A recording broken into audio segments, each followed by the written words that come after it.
On this Wednesday installment of Locked On Texas, highlights from day 4 of Houston Texans training camp with features a great production from the defense. And is it time to start looking at Nico Collins as the number one wide receiver for this organization?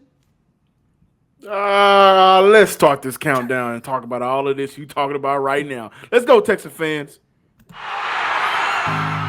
You are Locked On Texans, your daily Houston Texans podcast. Part of the Locked On Podcast Network, your team every day.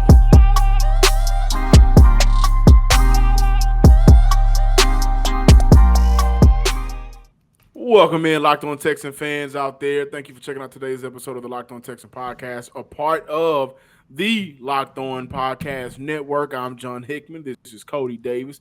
Cody says Nico could possibly be the number one receiver on this team. Can't wait to dive into all of that. I'm super excited for today's episode. Got Nico Collins. We are finally going to get an opportunity to talk about the defensive line and the tight end group. Let me tell you guys something right now, just to kind of get into it. Hey, man, I may owe Farrell Brown some apologies. That's all Yes. I'm going to say. Yes. Before we talk about Nico Collins, I do want to give you guys a couple of quotes and what's going on in practice right now. Lovey Smith talked about Kenyon Green. When he talked about Kenyon Green, he said, I would say he's having a normal rookie progression. We'll continue to let him go with the ones as well. He continue with, we know he's going to play for us. It's just about getting him looks, as many as we possibly can. And talking about the rookie Kenyon Green, got to kind of transition over to the rookie running back, Dameon Pierce, who might end up the day one starter when the season starts. The coaches are loving his production right now at camp. He had a long run through the middle on Tuesday for a score. He's been showcasing his quickness and his explosive cuts, which is something that the Houston Texans has missed since the days of really Arian Foster. We had a couple of good years with Lamar Miller, but from a young guy in the NFL, Arian Foster, they've been missing that since then. Also, Rex Burkhead has also been having a very good camp the last couple of practices as well. And listen, one of the biggest takeaways from practice right now, especially on Tuesday, has to be Davis Mills. By the end of practice, guys, Mills ended the 11-on-11 drills, 13-17, with 2 red zone TDs. He also had 4 tuggies during the 7-on-7 drills. Right now, over the weekend, we thought he had a bad practice or the defense was getting to him because he was taking those checkdowns. But right now, Davis Mills is in full control of this offense. But a couple of those touchdowns went to Nico Collins. and if you guys haven't followed me on Twitter, you see the Twitter name, John_Hickman12. Go to my Twitter page. I put one of those catches that Nico had up on Steven Nelson. It's not one of, it's the catch. The catch. Excuse me, coach. I put that on my Twitter page where he he flew right past him, kind of hit him with a, oop, get out the way. Oop, Davis Mills put it in the air. Oop, coming down with it, Cody. How good really is Nico Collins at practice right now? Look, and I'm glad that we are talking about Nico Collins, because you remember on yesterday, I did flirt with the idea about the possibility of us and everyone looking at Nico Collins as the possible number one target in this passing game towards the end of next season. However, John, listeners and viewers, what I'm about to say isn't due to what just took place between him and Steven Nelson on yesterday. It's more so of me going into a week of watching Nico Collins throughout training camp. It's more so of me watching Nico Collins throughout OTAs and minicamp.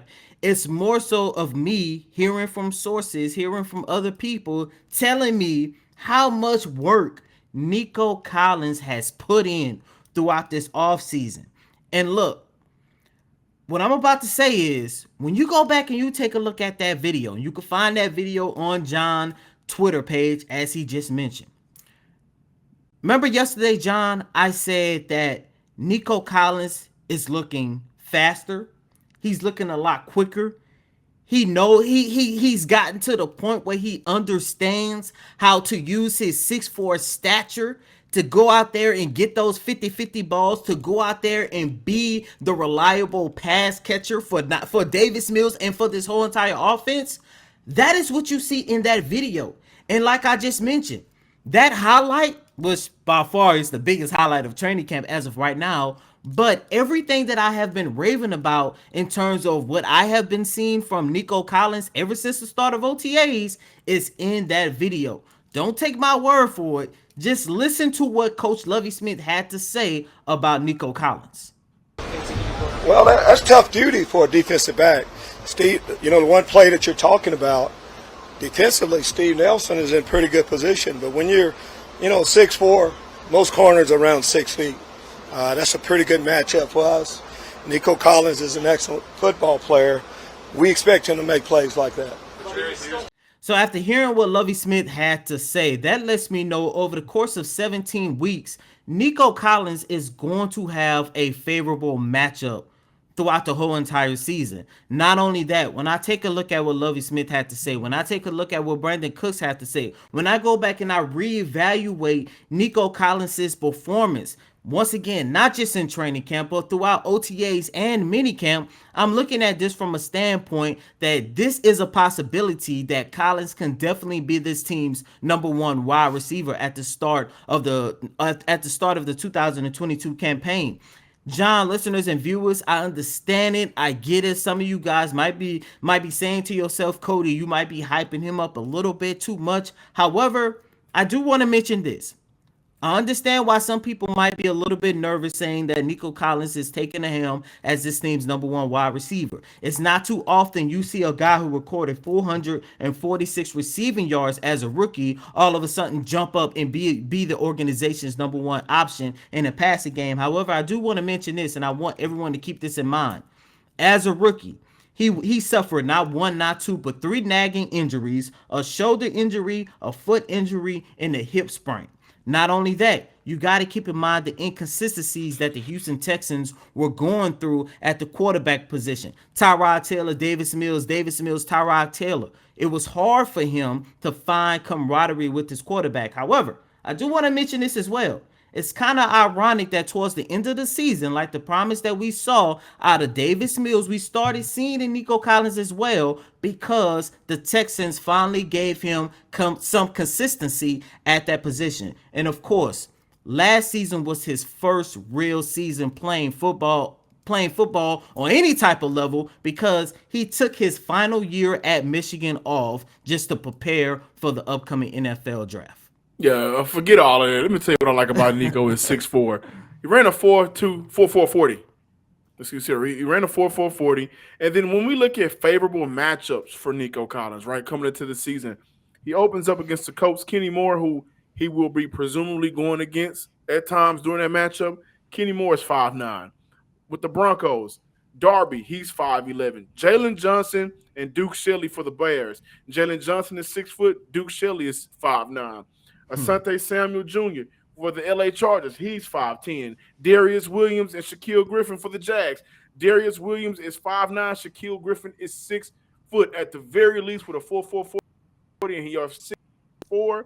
We are expecting for you to either beat him over the top of speed or come down with the ball because of your size. So all that other stuff, Cody, is I'm glad you said it, but he's a physical freak, and he should get that damn ball. That's all I wanted to say. Nico's having a great camp, and I can't wait to see him play some preseason football. Then we'll get into the regular season. Guys, life is full of twists and turns, and it's important to show up for yourself through it all. BetterHelp Online Therapy will assess your needs and can match you with your own licensed professional therapist in less than 48 hours. Now, when it comes to therapy, that is a very touchy subject of mine because I just love speaking about it. I think therapy is a great thing. Whenever I was going through the wedding process, I seek the help through therapy to become a better man so I can eventually be a better husband. So I'm an advocate of therapy. This is not a crisis line. It's not a self-help. It's professional therapy done securely online, available to people worldwide. You can log in to your account anytime and send a message to your therapist. It's more affordable than traditional therapy, traditional offline therapy, and financial aid is available. So there is help out there while you're trying to seek help. Visit their website and read their testimonials that are posted daily. In fact, so many people have been using BetterHelp that they're recruiting additional therapists in all 50 states. Don't be ashamed. Get the help that you need so we can all be here for tomorrow.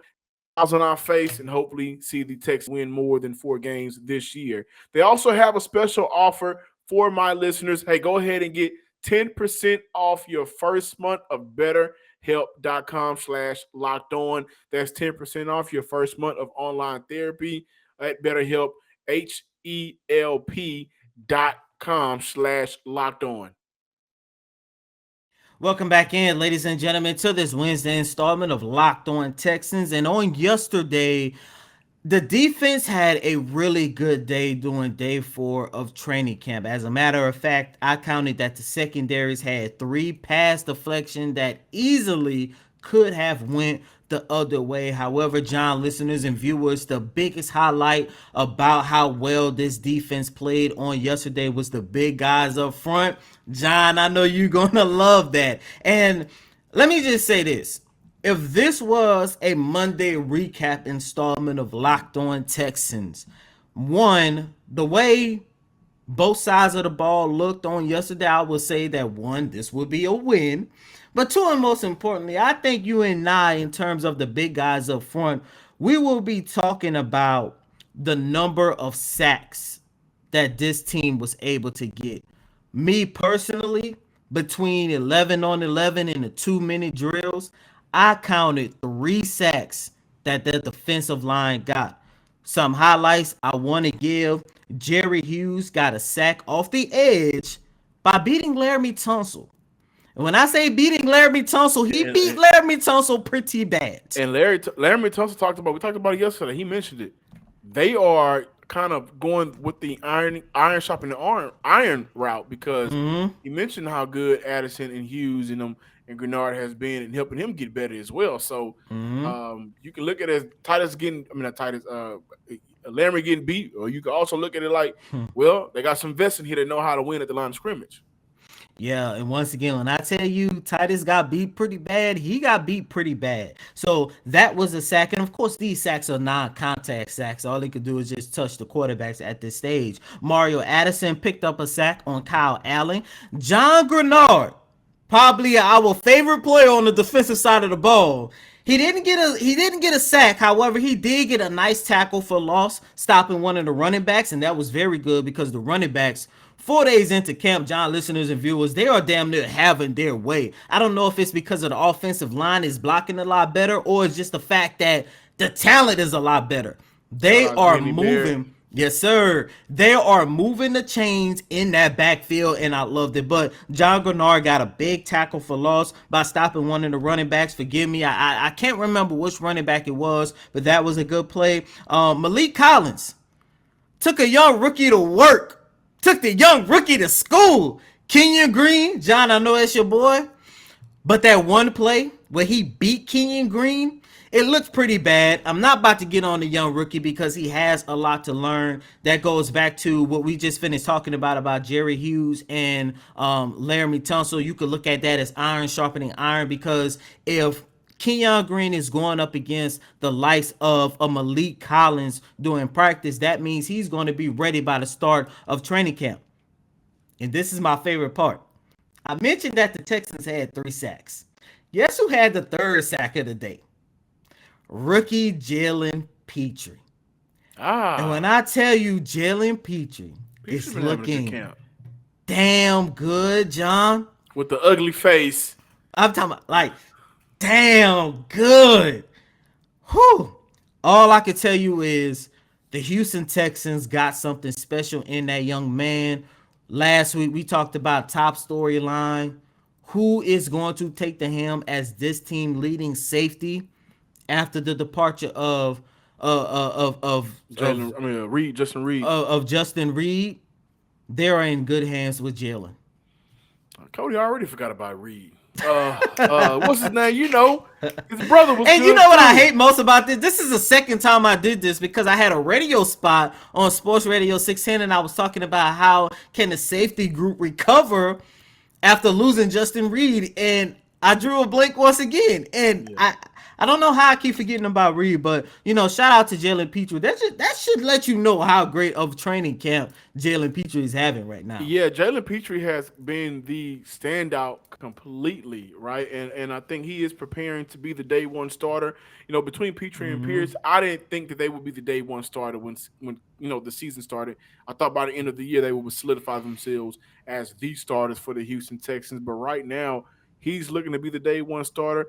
Aside from that all white unit he rocked the other day with the red helmet, the one I wanted to do that on Madden, but they ain't got the helmets on there yet. But he's been actively making plays, breakups, knockdowns, and for fun, he's sharpening himself. Whenever he's dropping an interception, he's doing push-ups, right? So like he has that energy out there, a young rookie energy that I think what the Houston Texans were able to do was kind of take some young talent, sprinkle it in here, mix it in with some veteran talent that knows the NFL and how to work and how to win at their position. And I do expect for this roster to be better. Saw a talk on Twitter saying that the Texans had the worst roster in the league, like Atlanta isn't in the league. Lovie Smith also talked about John Grenard, said that he sees a confident guy. First off, you don't walk and talk unless you feel confident about who you are as a football player and what you can do. And sometimes it takes a leader to get those things going just a little bit. So it's Carter Grenard, a leader, very confident in his game. He also continued with John Grenard also said his foot feels great. He's feeling confident, looking forward to building from his career year last year. 8 sacks, almost got to the double digits. I think he'll get it this year. He was also, again, as Cody mentioned, very disruptive during camp on Tuesday. And you guys are going to love this. For those of you who's been asking, Christian Harris has been running with first team at practice as well. They've talked about this young man's speed, his IQ, everything he's doing on the football field. And again, we wish we had Mechie out there to talk about him as well with the Houston Texans rookies. But right now, Houston brought in some maybe high risk, high reward players. But as of right now, at the very least at the training camp level, they're figuring this thing out. They're going out there and kind of stamping themselves at their positions, the running back, the safety, uh, um, linebacker group. And so I love it. I really want to see, and I should be out there Saturday. I want to look at this young man, Thomas Booker. I really want to see what Thomas Booker can do for the interior defensive line for Houston. BetOnline.net is the fastest and easiest way to check in on all of your betting needs. Find your favorite sports and events at the number one source for odds, lines, and the games, right? Find reviews and news of every league on every league, including Major League Baseball, NFL, NBA, NHL, combat sports, esports, even golf. BetOnline continues to be the top online source for all of your sports wagering information, from live in-game betting, scores, and podcasts. They have you covered just like we got you covered. So head to the betonline.net website today or use your mobile device to learn more about the action happening today, because BetOnline is where the game starts. Thanks for making Locked On Texans your first listen Monday, Tuesday, Wednesday, Thursday, Friday, every day. Now make your second listen to Locked On NFL Podcast.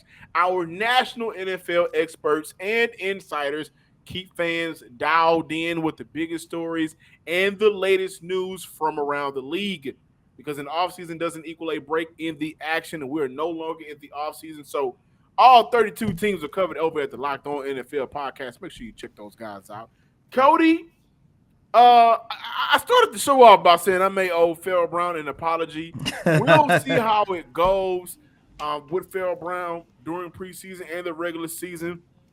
But the tight end group with Brevin Jordan and Farrell Brown, they have been having maybe the best competition in camp right now of all of the groups. Both of those guys have been getting that connection with Mills down, catching tough passes, making great blocks. They're catching some of these tough passes over the middle, over guys. Brown is the starting tight end as of right now, according to Coach Smith. He called him a big body, and the Texans will have a role for him. before I give it over to you, Cody, because I know you're out there, you're seeing those guys put that work in. You know what I like? Clarity.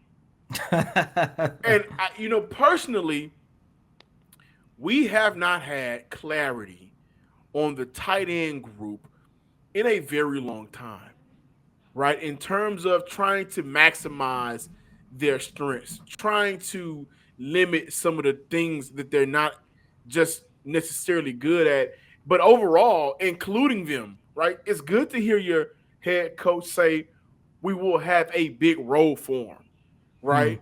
It's good to hear him praise Brevin Jordan, which Lovie Smith has been doing. And I wouldn't be surprised, and I've said this before, he's a Miami guy, and Jimmy Graham with the Miami. I said this before, I wouldn't be surprised if Texans, the coaching staff, utilize him really in that passing game, maybe getting him out in their slot and getting some one-on-one matchups. They talked about how much of a matchup problem he is, right? And so I like the fact that we're getting clarity on what we may possibly see out of the tight end group instead of the normal, well, we got guys, they're figuring out and we're going to include them somehow. And, the whole spiel, that's a part of the New Day Texan feel that we are getting so far in camp. Yeah, and that I was about to get at that because we talk a lot about Brevin Jordan and Pharaoh Brown's talent so much here on this show. And what I'm seeing out of the tight end core, especially with those two guys, John, it just goes back to something that I already projected. Pep Hamilton is utilizing these guys in the right way. Both of these guys are pass catching tight ends, and every single day, both of these guys are going out there making plays on the ball. I mean, you gave the stat earlier on in the show, if I'm not mistaken. Davis Mills finished yesterday's practice going 11 for 17, and half of those was just making completions to both Pharaoh Brown and Brevin Jordan. And we talked about Nico Collins being a tough matchup. You can't sleep on Pharaoh Brown as well. I mean, that guy, he's pushing what, 6'6", 6'7". He's gonna have a favorable matchup Speedy. as well. And he'll speedy tight end as well. And look, by the way, both of these guys, their blocking was met at times. I'm also seeing improvements in their blocking in both the passing and run blocking. As a matter of fact, on yesterday, I saw Brevin Jordan just manhandle defensive lineman Rasheem Green. I love that from Brevin Jordan because, as we all know, that is part of the reason why Brevin Jordan fell down to what I believe it was the 5th round during the 2021 NFL draft. And I love what I'm seeing from this tight end core, John, listeners and viewers. And like I just mentioned, I truly do believe that at the end of the day, they're working with an offensive coordinator who are utilizing and creating plays that is up to the level of their skill set instead of throwing some vanilla offense out there and say, look, Right. you go out there and fit in where you can or whatever the case might be. Right. And guys, remember, Cody and I had this conversation a couple of weeks ago, and I mentioned the first couple of years the Colts had under Pep Hamilton as offensive coordinator, right? Listen, we may came into this training camp and still the season hasn't started. They still got to play against other guys. But maybe we looked at Brevin Jordan as the number one tight end to where he can have number one tight end numbers. And we didn't really consider, at least I did, Pharaoh Brown and his contribution that he may possibly have with this offense. But I do want to say this. Kobe Fleener, Jack Doyle, that rookie year, and Dwayne Allen, they both contributed all three together to the tight end group, and they was able to put points on the board and get yards. The following year, it was a group effort. And so, again, what we've said a long time ago here on the show, expect for Houston to have 12 personnel out there more than what we've seen last year. And expect this to, I think now I can correct myself. I still think Brevin Jordan is the better and younger tight end, but we should now expect the possibility of a group effort at this tight end group to where they may combine for maybe 800 yards and 8 or 9 touchdowns, but those are all significant numbers. Again, everybody's not getting a George Kittle, the top tier, Mark Andrews, the Kelseys. Everybody's not getting those type of players, the Wallace. But if your group can combine together to make this offense move, put points on the board, and at the tight end position, block and get first downs, No complaints out of me, I'll tell you that. Thank you guys for checking out today's episode. Make sure you follow us on Twitter at Locked On Texans. Subscribe on YouTube. We're under Locked On Texans. Hey, please, John _ 12. If you watch the show, just go ahead and, or listen. Follow me on Twitter as well, please. I need the followers. And as always, I'm your host, Cody Davis. Please remember to follow me on Twitter at Cody Davis _24. Once again, that's Cody COTY DAVIS _24. Until next time, ladies and gentlemen, peace.